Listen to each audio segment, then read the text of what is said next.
Y la Cámara de Diputados y luego el Senado aprobó el nuevo proyecto de reajuste salarial del sector público, donde se mantiene el 3,2%. Vamos a profundizar en el tema, en los efectos políticos que tiene esto. También lo conversaremos con el senador independiente Alejandro Navarro. Gracias por estar con nosotros, senador. Bienvenido. Buenos días, Sebastián. Macarena. Senador, ¿quién ganó ayer con este reajuste de 3,2% que se aprobó en el Congreso? Todos perdieron. Lo dije en la sala. Esta es una victoria pírrica del gobierno. Se gana perdiendo, o más bien teniendo un costo irreparable. Después de estas tres votaciones sucesivas, creo que los trabajadores fiscales en todo Chile, más de 500.000, los usuarios que debieron sufrir un paro de 2 semanas, y los parlamentarios que debemos aguantar una crítica que es injusta, pues no podemos modificar el guarismo, y por tanto se extremó, y yo diría que se cortó el elástico. Si bien no se percibe, creo que Rodrigo Valdés selló, puso una rúbrica que lo va a mantener en tensión con los funcionarios públicos durante todo el año que le queda a la presidenta Bachelet, y ese es un mal presagio. Por eso usted dice que perdió el gobierno. Pese a que Creo que perdió el gobierno. Pese a que logró aprobar el proyecto con el 3,2 que no se movió. A ver, la economía no lo es todo. Y tampoco las elecciones lo es todo. Pero a los funcionarios públicos, si bien hay un reajuste muy pequeño, les queda la dignidad. Lo que ellos sintieron es que fueron pasados por encima. O sea, les pasaron máquina. Porque el gobierno al final aprobó esto con la derecha. Por tanto, prefiere negociar con la oposición, que el próximo año va a competir ferozmente por sacar a este gobierno, que conversar y dialogar con los parlamentarios propios. No es la primera vez que un proyecto del Ejecutivo encuentra los votos en la derecha. Claro, este ha tenido muchísima publicidad a propósito del paro del sector público y los fracasos que tuvo el Ejecutivo con sus 2 primeros intentos. ¿Qué significa en términos políticos que el Ejecutivo haya encontrado votos en la vereda del frente y no en su propia coalición de gobierno? Macarena, este es el segundo presupuesto de Rodrigo Valdés. El año pasado la tuvo fácil y no llegó preparado. Un ministro de Hacienda no llegó con un plan B, no llegó con nada para negociar. Llegó con un guarismo cerrado y efectivamente en años anteriores se negoció con la oposición, pero el guarismo cambió. Lo que hubo fue una flexibilidad y por tanto aquí lo que hubo una contumacia, una soberbia, para mantener el guarismo, que es una señal política de mercado, bien, pero socialmente fue terrible. El año pasado pudo haber negociado con la oposición. Hoy día encontró los votos en la oposición, los que no encontró en su propia coalición. Y por eso es que insisto en eso,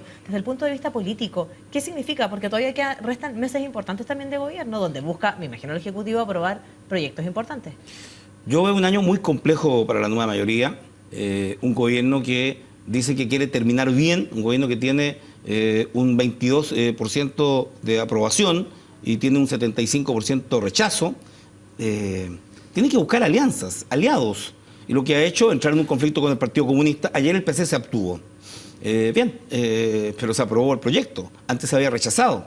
Y creo que al gobierno lo que le queda este año es definir si va a tener una coalición, esta nueva mayoría, en pos de continuidad del gobierno, o efectivamente va a actuar de por sí y para sí. Con la salida del ministro Máximo Pacheco, sacaron a Messi y se lo pasaron a un equipo distinto. Es una señal inequívoca que la moneda ya tiene candidato. Y eso ha resquebrajado, por cierto, al interior de la nueva mayoría, la unidad. Por eso que la democracia cristiana no asistió al comité político, por eso que el PC... O sea, efectivamente creo que la crisis de la nueva mayoría le va a hacer muy mal a la presidenta y le puede terminar haciendo muy mal a Chile.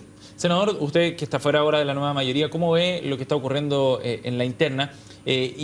A la luz de los objetivos perseguidos con este reajuste, que usted dice tienen otro tinte más que el político, el de la sensación de la ciudadanía, el de lo que percibe en la calle. ¿Cómo observa lo que está ocurriendo dentro de la nueva mayoría? Y en particular con la conducción de Rodrigo Valdés en este proyecto. Mira, para nadie es un secreto que Rodrigo Valdés venía a ser presidente del Banco Estado, un economista con experiencia, pero de política sabe poco y nada. Y él lo ha reconocido desde el minuto que asumió el Ministerio de Hacienda. Y por lo tanto ahora está manejando personas, está manejando un país, no está manejando cuentas corrientes. Y creo que este proceso de adaptación le ha costado. Pero es el ministro más poderoso por estas horas, ¿no? Uno lo entiende, yo diría así, al menos que considerando los ministros que... de Hacienda en este régimen presidencialista monárquico cada día son los que mandan. Es decir, no manda la presidenta. Y yo ayer lo dije, yo voté por Bachelet, no voté por Valdés. Y claramente los costos los está pagando la presidenta. Puede que la presidenta esté de acuerdo, porque el ministro dijo, mira, esto lo hemos conversado, esto no es un tema mío, pero los ministros son los fusibles, son los que tienen que poner el pecho, son los que tienen que orientar. y a los ministros le falta calle, le falta cercanía con la ciudadanía, y a la presidenta le tienen secuestrar la moneda. ¿Cuándo Bachelet está hoy día con la gente para sentir lo que está pasando? Pero, senador, usted dijo que votó por Bachelet y no por Valdés, pero convengamos que todos los ministros actúan mandatados por la propia presidenta, es su voluntad, un régimen tremendamente presidencialista. O sea, esta era la voluntad de la presidenta. Te doy una impresión, Macarena. Sí. Yo no veía a Izaguirre tan contento con este proceso. Izaguirre fue ministro de Hacienda, llevó procesos de negociación muy complejos durante sus 4 años, y creo que aquí faltó manejo político de Valdés. Puede que haya terminado igual con el 3,2, pero terminó con 3,2, pero con un sector público que está indignado. Mira, hay desapego, hay rabia contenida, hay frustración. Tú no puedes terminar una negociación en donde el país tiene que dar un paso adelante para crecer y tener esta frustración interna. Creo que es un error político. Creo que el guarismo no debió ser sacrosanto. Con Piñera tuvimos, estamos bien los 33, ahora la consigna, estamos mal los del 3,2. Eso es lo que va a quedar en la retina de estos 500.000 empleados, y la retina también del sector privado, que ve que el gobierno está inflexible. De hecho, Raúl de la Puente dice hoy en La Tercera de que esto les va a pasar la cuenta electoralmente. ¿Usted cree eso? ¿Que esto va a tener efectos políticos? Eso es así. Yo muchas veces lo he dicho, Andrés Velasco tuvo un rol decisivo cuando en el último presupuesto de Bachelet, el 2008, él dice que la deuda histórica de los profesores es un tema judicial y que el gobierno no lo ha considerado y que eso deben resolverlo los tribunales. Habían 300 profesores jubilados de más de 60, 70 años, se fueron llorando. Y yo dije en ese instante, perdimos el gobierno, porque no son los 300 que estaban arriba, son 200.000 más su familia, porque se van frustrados. Lo peor que puede hacer un ministro es crear la sensación de poder incontrastable. Ya, pero esto no significa que ese malestar se traduzca directamente en votos endosados directamente a la oposición. Yo, Macarena, he estado, después del triunfo de Piñera, todos nos buscamos una explicación por qué ganó Piñera. Un empresario dedicado toda su vida a ganar dinero, fue un castigo a la concertación. Y yo creo que hoy día hay sectores que, siendo gobierno, gente de izquierda, gente de centro izquierda, independiente, sienten de que esta nueva mayoría se ha agotado y hay que darle una señal para bajar la soberbia. Y yo no descarto que efectivamente el desapego continúe y se profundice. Y hay dos fenómenos, dos fantasmas.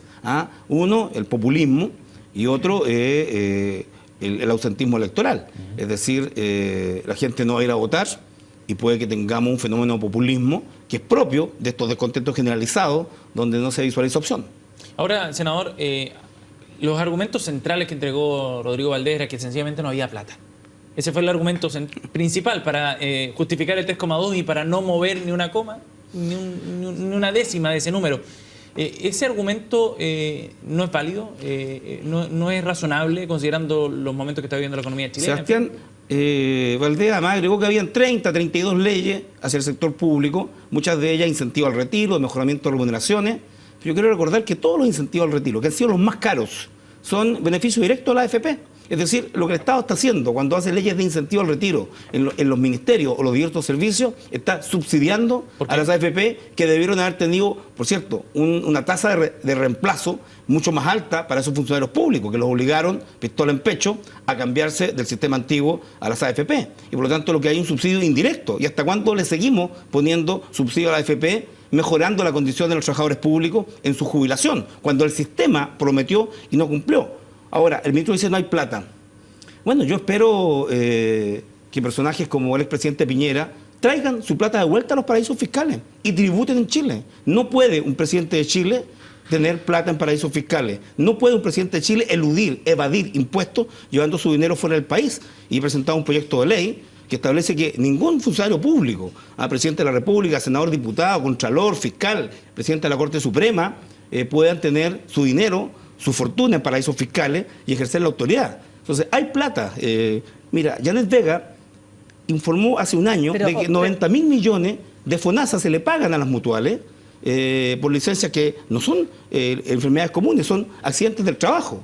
Y el goodwill, tenemos a Provida y a Cuprum en los tribunales, son 428 millones de dólares que tenemos que retornar al Estado e impedir que ese impuesto que deben pagar se vaya. O sea, yo quiero un gobierno más proactivo en materia de recaudación fiscal y también en materia de reactivar la producción y el crecimiento. Y de eso no se ha visto mucho. ¿No fue un error del ministro Valdés el negociar con los parlamentarios? Bueno, estoy pensando en las negociaciones anteriores, en buscar votos para poder avanzar con el reajuste, más allá de lograr un acuerdo primero con la mesa del sector público.